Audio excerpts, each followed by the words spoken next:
तो वसुंधरा भी नहीं रही। कौन है यहाँ जो मुझे बनाकर खिलाएगा? अरे ओ बुढ़ाऊ, ये लो सूखी रोटी और प्याज, खा लो इसे।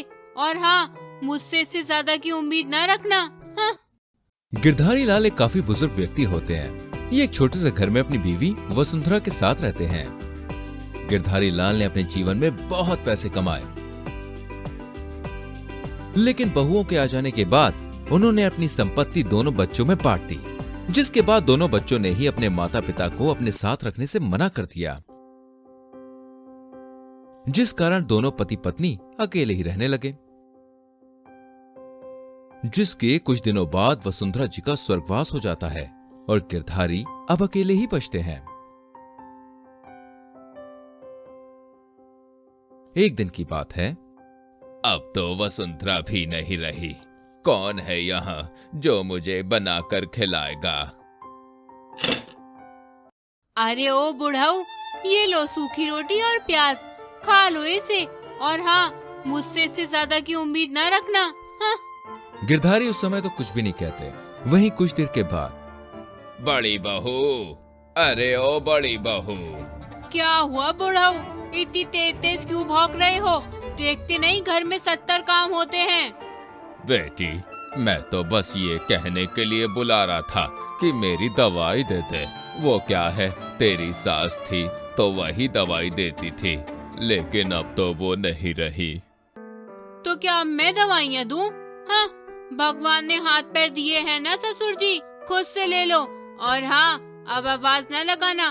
वो क्या है ना, मैं सीरियल देख रही हूँ, मुझे डिस्टरबेंस बिल्कुल पसंद नहीं है। बुढ़िया तो मर गई, ये बुढ़ाऊ ना जाने कब ऊपर जाएगा। बहुओं का ऐसा व्यवहार गिरधारी लाल को काफी बुरा लगता है, लेकिन वो करते भी तो क्या करते। एक तो बूढ़ा शरीर, ऊपर से लाचार, जाए तो जाए कहां। ऐसे ही धीरे धीरे सही खान पान न होने के कारण गिरधारी जी की तबीयत अब खराब रहने लगती है, लेकिन बहू बेटे कोई भी उनकी सेवा नहीं करते। ऐसे ही एक दिन गिरधारी का दोस्त लखन गिरधारी जी से मिलने आता है।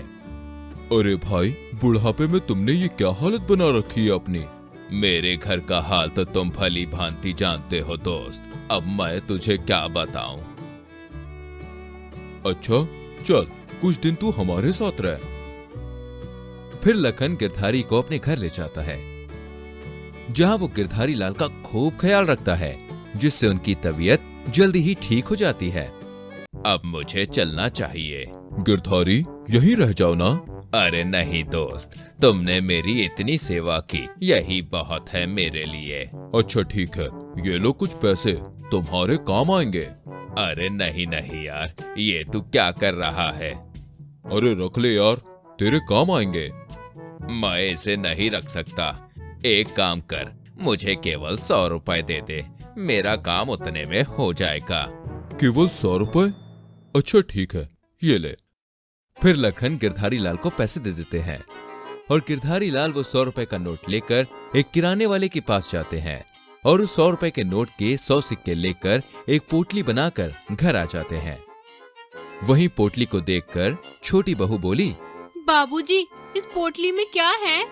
कुछ नहीं, जाओ मेरे लिए खाना लेकर आओ, मुझे बैंक जाना है।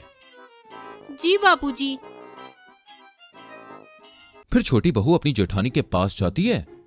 जेठानी जी, वो बुढ़ाऊ एक पोटली भर के पैसे लेकर आया है, बैंक जाने की बात कर रहा था। पक्का बुढ़ाऊ के पास बहुत खजाना है। छोटी, अब तो इस बुढ़ाऊ की खूब सेवा करनी होगी, वरना ये अपना सारा पैसा किसी और को न दे दे।